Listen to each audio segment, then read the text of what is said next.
From the Victoria Gallery and Museum, cross Brownlow Hill at the pedestrian crossing. You are now on University Square. Pass the Riley Building and the Students' Guild so that they are on your right-hand side. Walk down this road and past the University of Liverpool Sports Centre, which will also be on your right.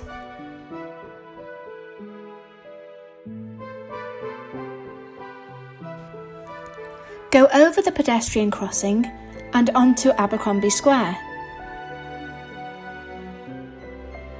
Pass the square so that the grassy area is on your left-hand side. Cross over the road to Bedford Street South and follow the directional signage for the Garstang Museum.